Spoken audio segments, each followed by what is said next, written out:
성령 강림절 20번째 예배를 하나님께 드립니다. 성령께서 우리 가운데 임재하시면 어떤 일이 일어날까요? 내 고집과 주장이 더욱 강력해지기보다 하나님의 뜻을 먼저 묻게 되고 나를 내려놓게 될 것입니다.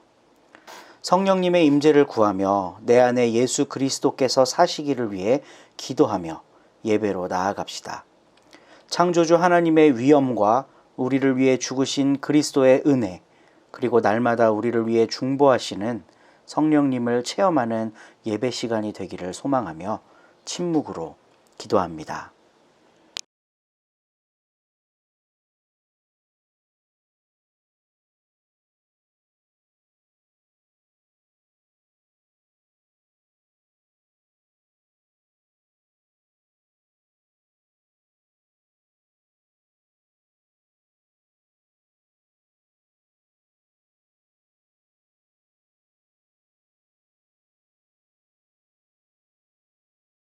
너희는 주님께 감사하면서 그의 이름을 불러라. 그가 하신 일을 만민에게 알려라. 그에게 노래하면서 그를 찬양하면서 그가 이루신 놀라운 일들을 전해여라. 아멘.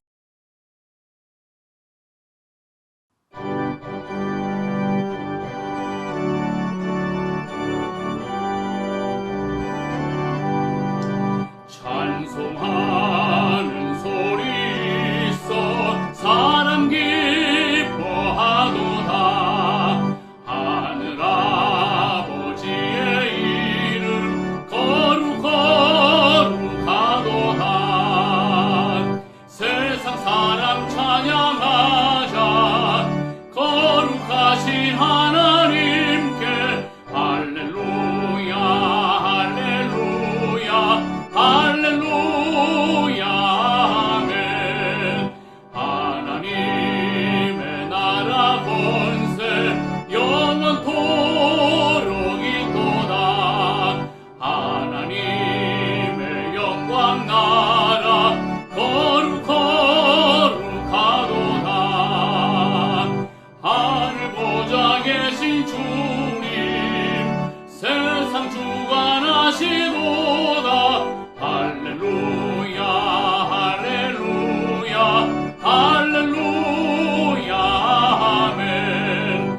하나님의 크신 섭리 그 뜻대로 되도다. 우리 아버지의 뜻은 거룩하도다. 주여 속히 임하셔서 기쁜 날을 주옵소서. 할렐루야 할렐루야 할렐루야 아멘. 아멘.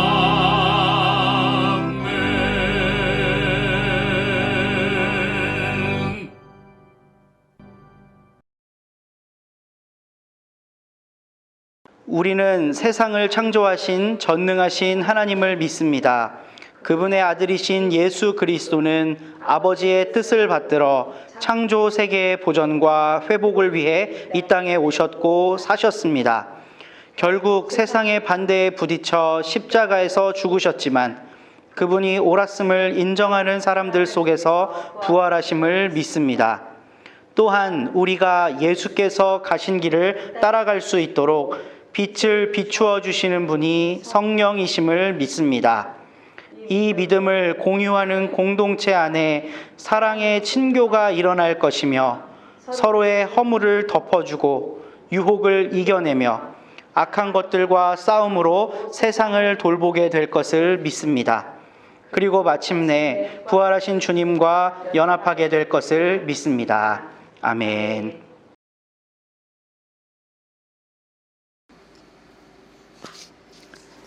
우리를 사랑하시고 날마다 돌봄과 은혜를 베풀어 주시는 하나님 아버지, 주님은 저희를 한없이 사랑해 주시건만 저희들은 주님의 그 사랑을 제대로 알지 못하는 자녀입니다. 하나님께서는 세상에서 방황하는 저희들을 찾아와 주셨고 지명하여 불러주시고 약속의 자녀로 거듭나는 은혜를 내려주셨습니다. 그러나 저희들은 그 모든 은총을 잊어버리고 감사도 감격도 없는 완악한 삶을 살고 있습니다. 되려 하나님을 향해 불평과 불만을 터뜨리며 악한 말과 행동을 일삼았습니다. 주여, 이 모든 죄를 회개하오니 용서해 주옵소서. 이제부터는 하나님 알기에 힘쓰며 그 뜻대로 순종하며 살아가는 백성이 되게 하여 주옵소서. 예수님의 이름으로 고백기도 드립니다. 아멘. 내가 그들의 허물을 용서하고 그들의 죄를 다시는 기억하지 않겠다. 나 주의 말이다. 아멘. 오늘 하나님께서 우리에게 주신 말씀은 신약성경 히브리서 9장 23절부터 10장 18절까지입니다. 봉독은 10장 11절부터 18절까지 하겠습니다.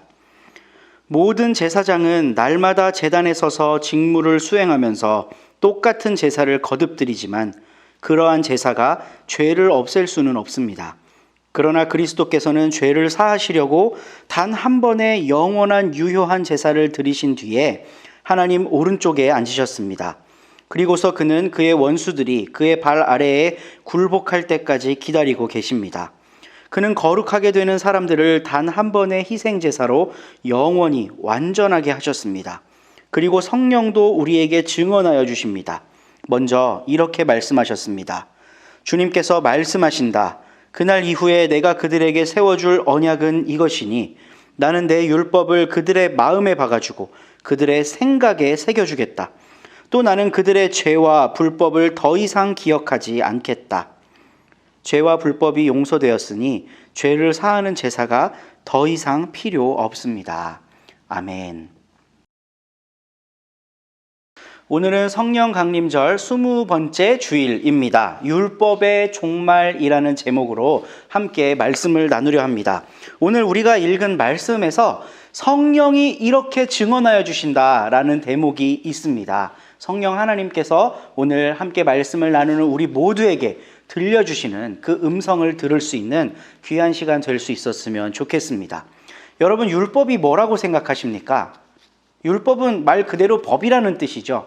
근데 기독교인들 혹은 아브라함 종교에서 율법이란 제일 먼저는 십계명을 이야기합니다. 하나님이 이스라엘 백성과 언약을 맺으실 때 십계명을 모세에게 주시죠. 그리고 그것을 통해서 이제 이걸 잘 지키고 이 법대로 살아갈 때 너희가 나의 백성이 되고 나는 너희의 하나님이 된다.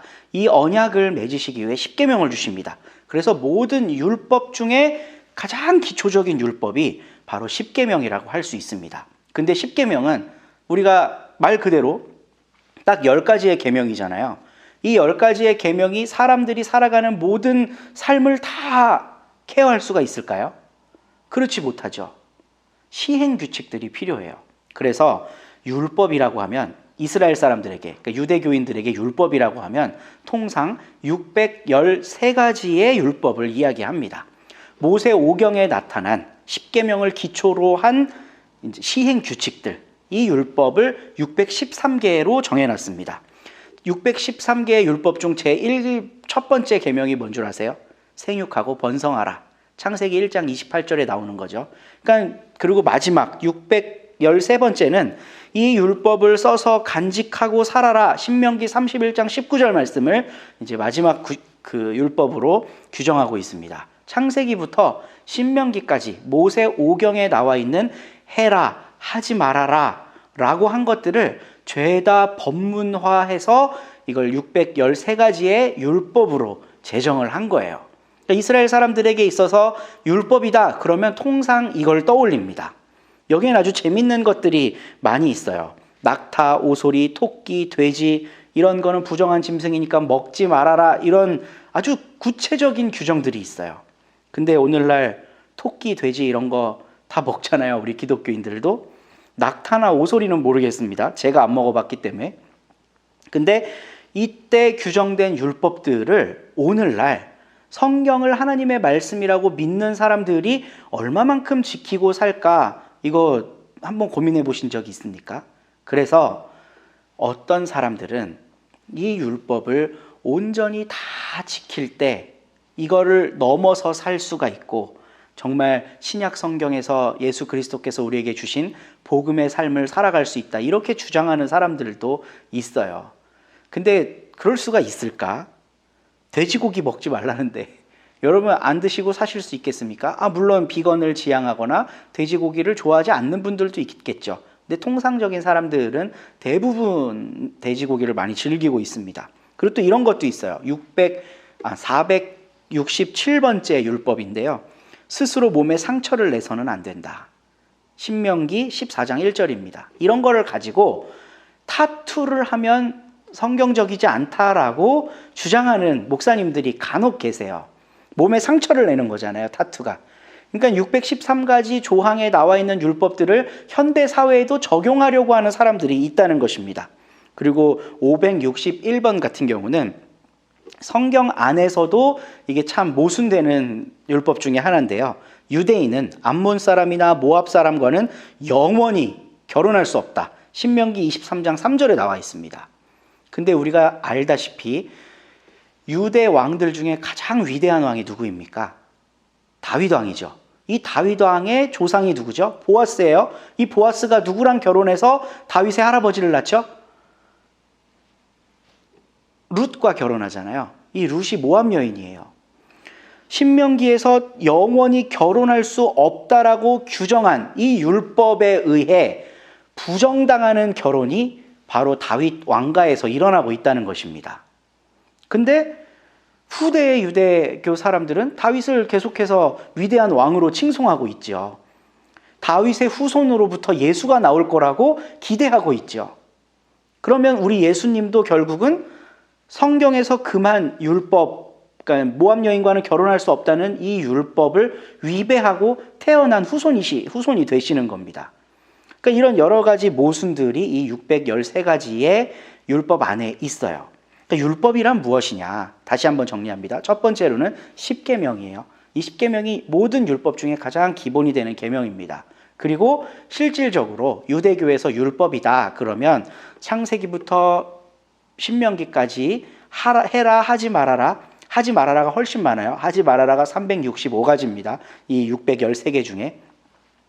그러니까 하지 말아라에 대한 모든 구절들을 다 뽑아서 법문화해 놓은 게 바로 율법이라는 거예요. 근데 우리가 방금도 몇 가지 율법을 살펴봤지만 오늘날 그리스도인들은 이 율법과 아무런 상관없이 지냅니다. 이 율법을 뛰어넘어서 살아가고 있어요. 우리는 왜 그럴까요? 어떤 사람은 구약 폐지론을 주장합니다. 구약에 나와 있는 모든 율법들은 예수 그리스도께서 은혜로 다 극복하신 것이기 때문에 우리는 더 이상 그 구약의 율법에 영향을 받지 않는다라고 주장하는 사람들이 있어요. 제가 서두에 설명한 어떤 분들과는 좀 다르죠. 우리가 유대교보다 더 율법적으로 더 하나님의 법에 충실할 때 그들보다 더 나아야만 온전한 그리스도인이 된다. 이렇게 주장을 하면서 이때 당시의 율법을 강조하는 기독교인이 있는 반면 이때의 율법들이라고 하는 건 예수께서 은혜의 빛으로 다 해결해 주신 거기 때문에 더 이상 여기에 얽매일 필요가 없다라고 하는 기독교 신학자들도 있습니다. 그런데 또 이런 부류도 있어요. 구약의 율법은 폐지론을 주장하면서 예수님 이후에 성경에 기록된 또 다른 율법들이 있잖아요. 신약 성경이 있잖아요. 신약 성경 안에도 잘 살펴보면 해라 하지 말아라들이 있거든요. 이것들은 새로운 율법이기 때문에 신약 성경에 나온 건 지켜야 된다라고 주장하는 사람들도 있습니다. 여러분들은 어떻게 생각하십니까? 1번, 구약에 나와 있는 율법도 하나님의 말씀이기 때문에 다 지켜야 된다. 근데 현실적으로 그럴 수 있는 사람 없죠. 그리고 2번, 구약에 나와 있는 율법은 예수 그리스도 이후에 폐기 처분된 거다. 아무 의미가 없다. 뭐 돼지고기 먹어라 먹지 말아라 왜 이런 거에 연연하며 사냐. 예수 그리스도의 은혜에 비추어서 그 율법들은 다 청소가 되었고 우리는 예수님 말씀만 따르고 살면 된다. 이렇게 주장하는 사람들도 있어요. 그런데 거기에 플러스 그렇지만 신약 성경에 나와 있는 것들은 지켜야 된다 라고 이야기하는 사람들도 있다는 겁니다. 여러분은 어떤 세 가지 중에 어떤 유형에 속하십니까? 나는 어떤 유형일까 한번 생각해 보면서 말씀을 쭉 같이 들어보셨으면 좋겠어요. 이런 내용을 좀 비유적으로 잘 설명할 수 있는 성경이 있습니다. 바로 요한복음 8장인데요. 가늠하다가 현장에서 잡힌 여인에 대한 이야기예요. 이 여인은 지금 현장에서 잡혔어요. 그래서 사람들이 이 여자를 돌로 쳐서 죽이려고 하고 있습니다. 근데 예수님이 그 근처에 계시네요. 사람들이 예수님을 시험해요. 어떻게 하나 보자. 저 사람은 죄인들과 세리들과 함께 지내고 친구처럼 지내는데 과연 가늠하다가 현장에서 잡힌 저 여인에게는 어떻게 하나 보자. 이렇게 이제 시험을 하려고 그래요. 만약에 예수님도 돌을 들어서 그 여인을 치셨다. 그럼 이들은 어떻게 생각할까요? 내가 예수에 대해 오해했었네. 구약의 율법을 잘 수행하는 사람이었네. 하고 예수를 시험하려던 사람들이 안심할 수 있었겠죠. 근데 예수님은 어떻게 하시나요? 아무 말씀도 안 하시고 쭈그려 앉아서 땅바닥에 글을 쓰십니다.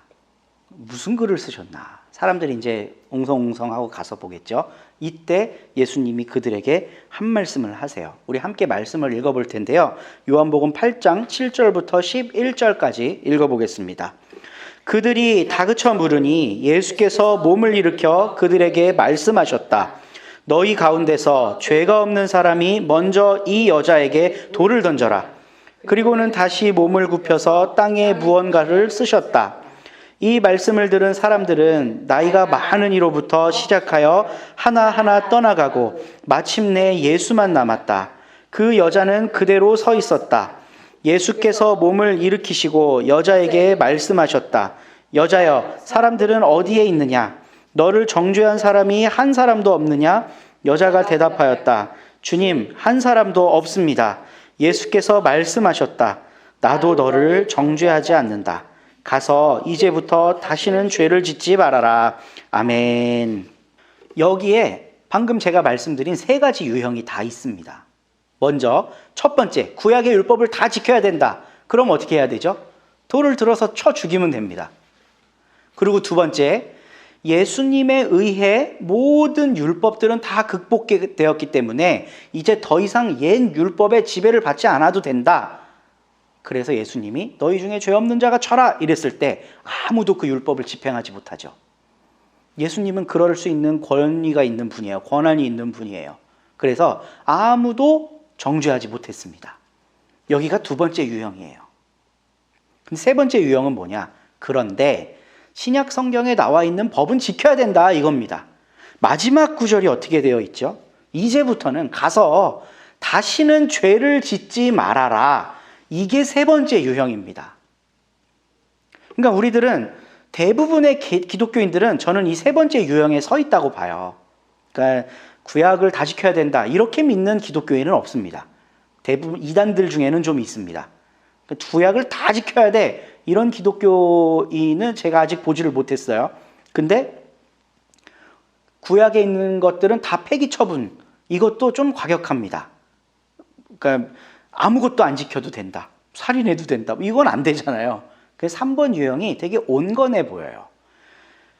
율법에 의해 돌로 쳐서 죽어야 하는 이 여인은 예수님께서 구원해 주셨고 그 죄를 용서해 주셨지만 마지막 돌아가서 다시는 죄를 짓지 말아라. 이게 예수님이 새롭게 세워주신 법이라고 이해하는 기독교인들이 많이 있습니다. 자, 제가 다시 여쭤볼게요. 아까 제가 1, 2, 3번 중에 어떤 유형에 속하시는지 여쭤봤죠. 여러분은 어떤 유형에 속하십니까? 구약 다 지켜야 됩니까? 아니면 구약 폐기론자입니까? 아니면 신약에 나와 있는 새로운 율법을 지키며 살아야 된다고 생각하는 부류입니까? 그런데요, 여러분이 이 셋 중에 하나 고르셨으면요, 오늘 함정에 빠지신 겁니다. 오늘 우리가 읽은 본문 말씀 속으로 들어가 보겠습니다. 죄와 불법이란 무엇인가?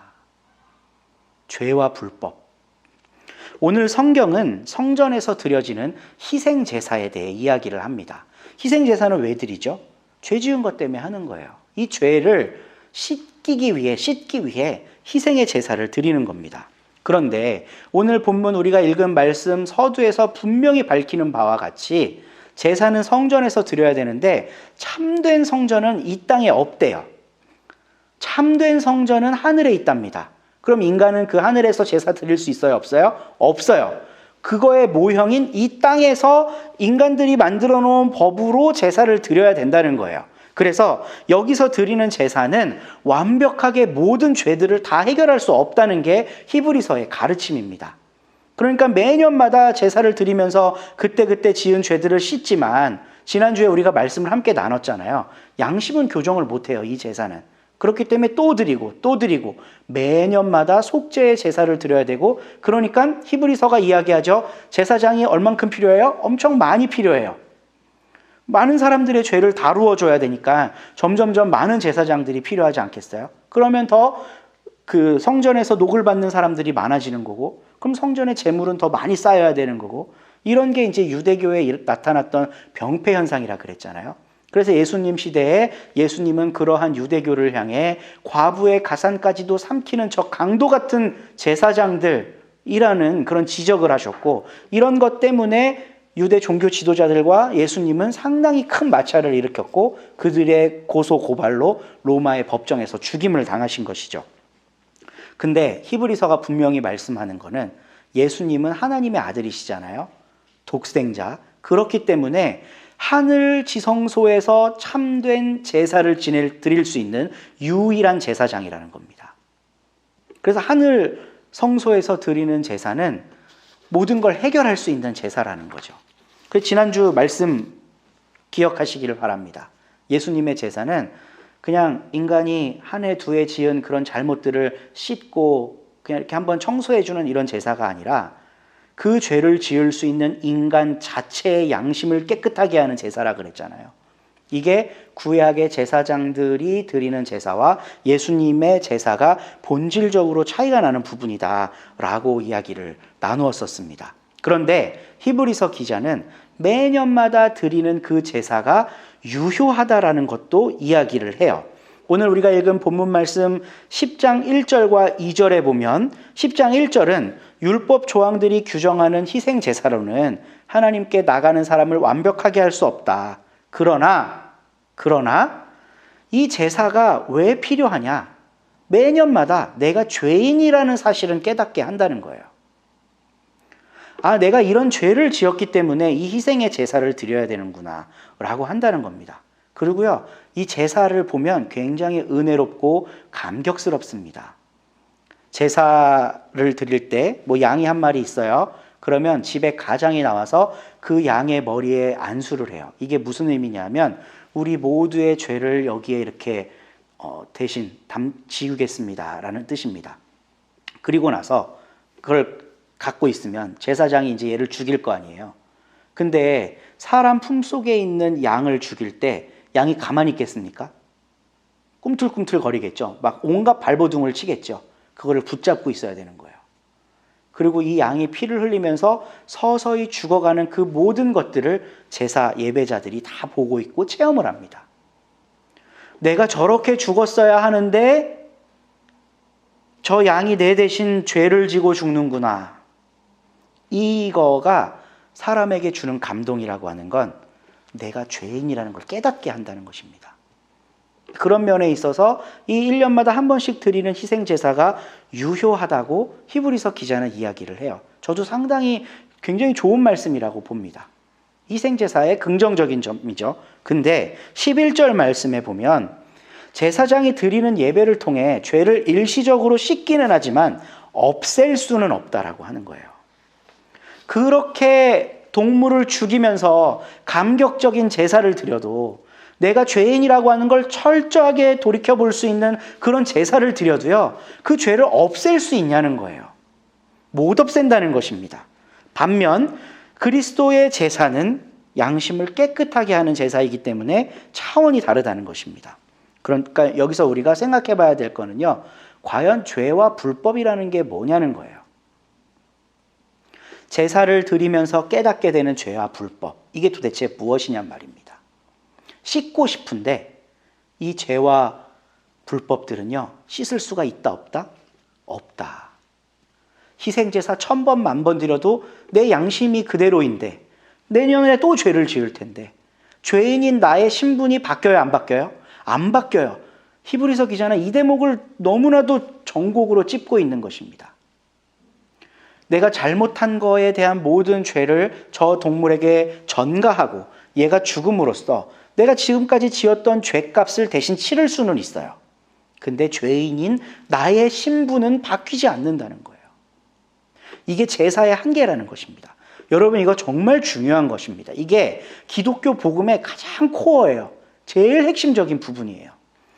아무리 제사를 드려도, 아무리 희생의 제물을 바쳐도, 내가 그 어떤 노력을 해도, 내가 잘못했습니다 하나님, 내 몸에 상처를 내면서 회개를 하고 눈물로 땅을 적셔도요, 죄인인 나의 신분이 변할 수 있다 없다? 없다. 이건 불가능하다. 내 힘으로는, 내가 제사 드리는 행위로는, 저 제사장이 사죄를 선포하는 행위로는 나의 죄인인 신분을 변화시킬 수 없다라는 것입니다. 여기에서 여러분, 죄가 무엇인지 우리가 깊이 한번 생각해 봐야 돼요. 죄에 대한 값은 우리가 치를 수 있을지언정 죄인인 우리의 신분은 그 어떤 방법으로도 변화시킬 수 없구나. 이게 기독교 신앙의 출발입니다. 그러면 어떻게 해야 되느냐? 이게 이제 중요한 부분인데요. 우리 오늘 본문 말씀 16절부터 18절까지 같이 읽겠습니다. 주님께서 말씀하신다. 그날 이후에 내가 그들에게 세워줄 언약은 이것이다. 나는 내 율법을 그들의 마음에 박아주고 그들의 생각에 새겨주겠다. 또 나는 그들의 죄와 불법을 더 이상 기억하지 않겠다. 죄와 불법이 용서되었으니 죄를 사하는 제사가 더 이상 필요 없습니다. 아멘. 이 죄와 불법은 용서를 해주는 분에 의해서만 없어질 수가 있는 거예요. 이게 기독교 신앙의 가장 핵심입니다. 내가 제사 드린다고, 내가 율법 잘 지킨다고, 내가 신약에 새로 나온 율법들을 잘 수행한다고 죄가 없어지는 게 아니라는 것입니다. 나 때문에 대신 죽으신 예수 그리스도의 제사를 통해 하나님께서 내가 더 이상 너희들의 죄와 불법을 기억하지 않겠다라고 선포하심으로써 우리의 모든 죄와 불법들이 해결된다는 거예요. 우리가 이거를 놓치잖아요. 우린 기독교인이 아닙니다. 유대교인입니다. 제가 서두에 3가지 유형 말씀드렸죠. 이 3가지 유형 다 유대교적입니다. 과거 구약에 있는 율법 다 지켜야 된다. 이것도 유대교적이고요. 물론 2번째는 좀 아니네요. 과거에 있는 모든 것들 하나도 안 지켜도 된다. 이러면 방종으로 가게 되죠. 그렇죠? 그래서 이런 거를 절충하기 위해 3번째 유형의 기독교인들이 제일 많은데, 구약은 의미 없지만 우리가 방종해서는 안 되니 신약에서 예수께서 다시 주신 예수님 이후의 사도들과 속사도들에 의해 새롭게 규정된 교회의 법을 지켜야 된다라고 이야기하는 사람들이 있는데요. 이건 우리가 또 다른 율법을 만드는 거예요. 자, 보십시오. 예수님이 가늠하다 현장에서 잡힌 여인을 데리고 왔어요. 그리고 사람 물어봅니다. 다 떠났다. 정죄하는 사람이 남아있니? 아니요. 근데 예수님 뭐라 그러죠? 나도 너를 정죄하지 않겠다. 그러죠. 그럼 지금 수많은 사람들이 이 여인을 둘러싸고 있었는데 이 여인을 정죄한 사람이 있습니까? 없습니까? 없어요. 이 얘기는 무슨 얘기냐면 하나님이 너를 더 이상 죄인이라고 하지 않는다는 걸 예수님이 선포하신 거예요. 이게 기독교 복음입니다. 여기에서 우리는 모든 자유함을 얻고 천국 백성이 되는 거예요. 우리가 죄 지었잖아요. 가늠하다 현장에서 잡힌 여인처럼 죄인인 신분으로 살았잖아요. 근데 예수님이 나한테 그렇게 말씀해 주시는 거예요. 나도 더 이상 너를 정죄하지 않는다. 그럼 우리는 어떻게 해야 돼요? 감사합니다, 주님. 저같이 못나고 때 많고 더러운 것 많이 묻어있는 이 사람을 용서해 주시다니 감사합니다. 여기까지가 우리의 몫인 거예요. 근데 율법을 좋아하는 사람은요, 그 다음을 항상 주목하는데요. 너도 다시 돌아가서 죄 짓지 말아라. 이랬다는 거예요, 예수님이.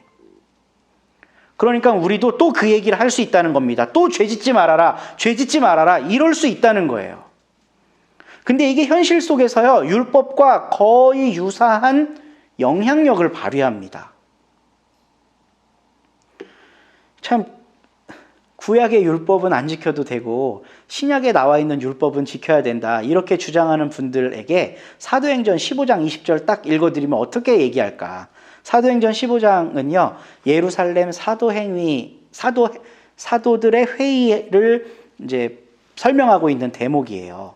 사도행전 1장부터 14장까지 쭉 사도들의 이야기가 펼쳐지는데 핵심 주제가 뭐냐 하면 이방인들에게도 복음을 전해도 되냐, 이 문제를 갖고 1장부터 14장까지 피가 튀기도록 싸웁니다. 진짜예요. 베드로 대목이 아주 압권인데요.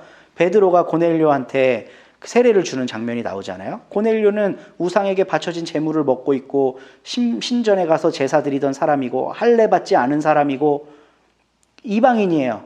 근데 베드로가 고넬료한테 세례를 줬다? 이건 교회에서 지금 센세이션한 일인 겁니다.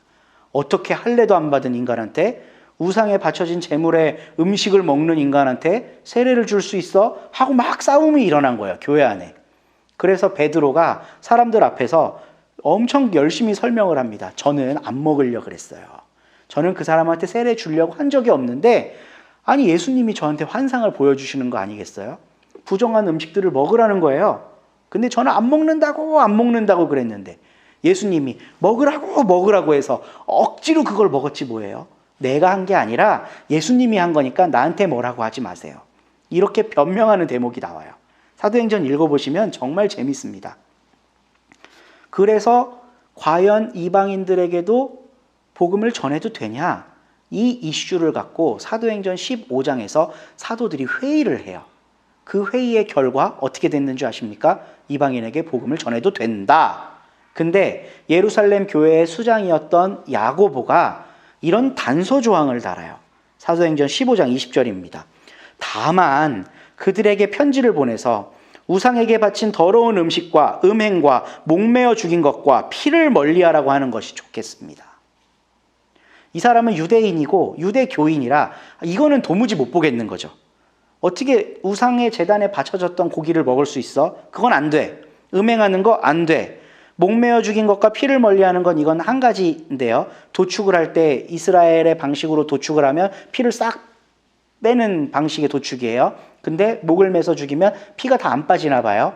그러면 고기를 먹을 때 피째 먹게 되는 거죠. 그러니까 그 뒤에 나오는 피를 멀리하라는 것과 목매어 죽인 건 같은 말이라고도 볼 수 있습니다. 그러니까 피 먹으면 안 되는 거예요. 신약에 새롭게 나와 있는 율법이죠. 우상에게 바쳐진 거 먹으면 돼야 한대요. 지난주에 우리 바로 말씀 나눴습니다. 제사상에 바쳐졌던 음식 먹으면 돼야 한대요. 또 이 얘기가 되는 거예요. 피째 먹으면 돼야 한대요. 순대 먹으면 돼요. 선짓국 먹으면 돼요. 또 이런 게 되는 거예요. 신약에 나와 있는 거는 지켜야 됩니다. 물론 순수한 마음은 인정하지만 이게 또 구약의 율법주의와 같아진다는 것입니다. 또 뭘 먹으면 되고 뭘 먹으면 안 되고 어떤 행동은 해도 되고 어떤 행동은 해도 안 되고 이게 또 막 확장돼요. 사도 바울이 너희 몸은 거룩한 성전이라 그랬거든요. 그러니까 이거를 또 확장 해석하는 거예요. 어떻게 몸이 거룩한 성전인데 담배를 피웁니까? 이거는 성경적으로 옳지 않습니다. 성전 안에 그 매연 덩어리, 그 발암 물질을 흡입하는 게 이게 옳은 일입니까? 라고 하면서 담배 피는 걸 죄악이라고 또 이렇게 규정합니다. 그러니까 제가 여러분에게 여러분은 1번, 2번, 3번 중에 어떤 유형입니까? 여쭤봤을 때요. 저는 그 세 유형에 다 들어있지 않습니다라고 말하는 게 정답입니다. 정답은요. 오늘 히브리서 기자가 선포하고 있는 것과 같이 하나님의 입을 빌어 선포하고 있는 것 같이 나는 그들의 죄와 불법을 더 이상 기억하지 않겠다. 죄와 불법이 용서되었으니 죄를 사하는 제사가 더 이상 필요 없습니다. 나는 예수 그리스도께서 단번에 죽으심으로 자유인이 되었습니다. 난 이제 죄인 아니에요. 누가 나를 죄인이라고 정죄해요? 하나님이 나를 거룩하다고 하셨는데, 하나님이 내 죄를 용서해 주셨는데, 이거를 믿고 살아가는 게 그리스도인이라는 것입니다. 또 죄의 무게에 어깨가 짓눌려서 어떻게 하면 이 죄를 씻음받을까 고민하고 제사 드리려고 하고 엉뚱한 방식으로 이걸 풀어보려고 하는 것, 예수님은 그거 하기 원치 않으세요. 내가 예수 그리스도를 통해 자유함을 얻은 하늘나라 백성이라는 이 자부심을 가지고 살아가기를 원하시는 겁니다. 우리가 삶에서 실수할 수 있어요. 이 실수들은 그리스도인들이 서로를 격려하면서 허물을 덮어주고 함께 아름답게 살아가자고 교정해 나가야 되는 일인 것이죠.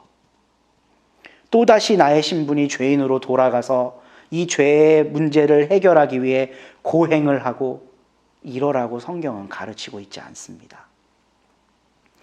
율법이란 무엇인가?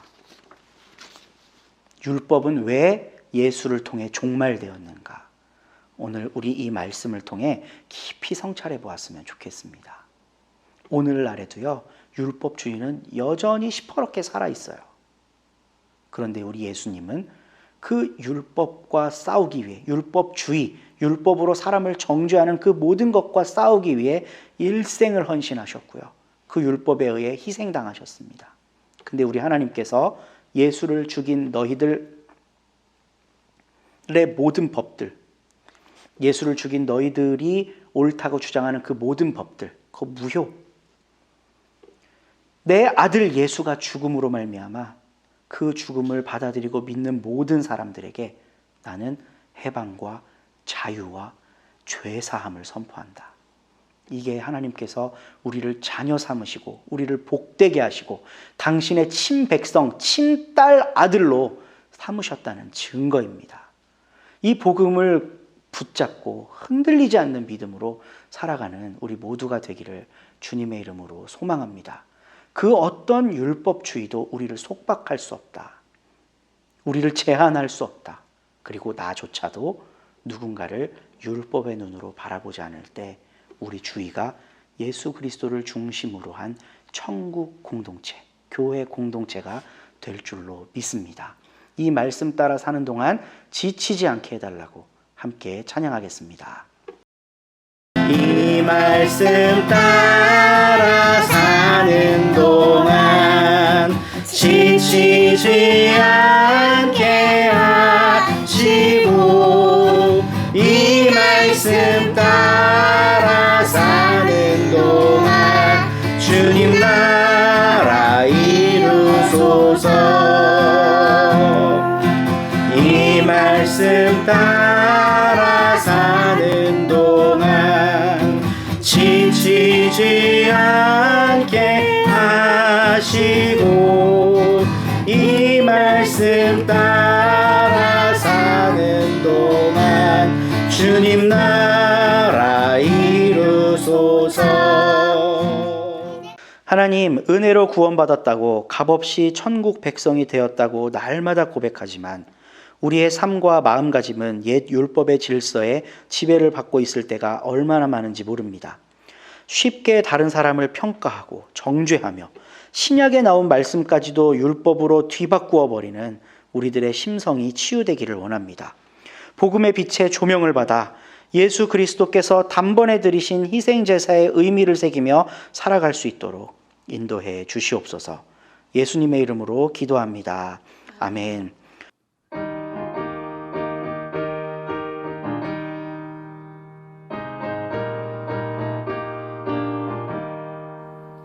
은혜가 풍성한 하나님은 믿는 자 한 사람 한 사람 어제도 오늘도 언제든지 편찮고 보호해 주시네. 주여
주님의 기쁘신 은혜만을 세상에 널리 전하리니 하늘의 능력과 권세로서 오늘도 입혀 주옵소서. 주여 성령의 은사들을 오늘도 내리어 주소서. 성령의 뜨거운 불길로서 오늘도 충만케 하소서.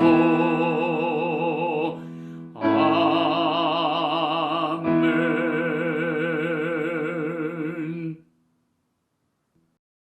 하나님, 우리 가진 것 중에 작은 것을 구별해서 드립니다. 이 예물 기쁘게 받아주시고 하나님께서 원하시는 자리에 사용될 수 있도록 은혜 내려 주시옵소서. 드린 손길 기억하셔서 지금 드린 이 모습처럼 삶에서도 하나님께 우리 삶을 드리는 그런 삶을 살아갈 수 있도록 인도해 주시옵소서. 감사드리며 예수님의 이름으로 봉헌기도 드리옵고 이제는 예수님의 은혜와 하나님의 사랑과 성령의 사이좋게 지내게 하심이 말씀을 듣고 그 어떤 법도 우리를 구속할 수 없으며 예수 그리스도를 통해 우리는 완전한 자유인이 되었다는 것을 믿음으로 이 세상을 넉넉하게 이기며 살아가기를 소망하는 모든 예배자들 가운데 그들의 삶과 가정과 일터 가운데 지금부터 영원까지 함께 하시기를 축원합니다. 아멘. 예배를 마쳤습니다. 오늘 예배 가운데 나아오신 여러분 모두를 주님의 이름으로 환영하고 축복합니다. 오늘은 성령 강림절후 20번째 주일이고요. 박태림과 민동주 어린이가 하나님 말씀을 낭송했습니다. 이제 올해의 절기가 거의 끝나갑니다. 11월 마지막 주가 되면 이제 대림절이 시작되는데요. 그때부터 새로운 교회력이 시작되는 거예요. 우리 교회의 달력은 그때가 새해입니다. 이제 한 달 반 정도 남았는데 그 시간 안에 우리 대면 예배가 회복될 수 있었으면 좋겠어요. 지금 정부에서는 11월 초에 위드 코로나를 선포한다고 하는데요. 그때 타이밍을 맞출지 아니면 11월 마지막 주 대림절쯤 타이밍을 맞춰서 우리가 함께 대면하여 예배를 드릴지 좀 더 고민해 보도록 하겠습니다. 우리 서로교회의 대면 예배에도 회복될 수 있기를 위해 여러분 함께 두 손 모아 기도해 주시기를 부탁드리겠습니다. 서로교회에서 서로북스에서 출간하고 있는 책들 관심 있게 봐주시고 주위에 좋은 소문 내주시기를 부탁드립니다. 그럼 한 주간도 승리하시고 다음 주에 다시 만나겠습니다. 감사합니다.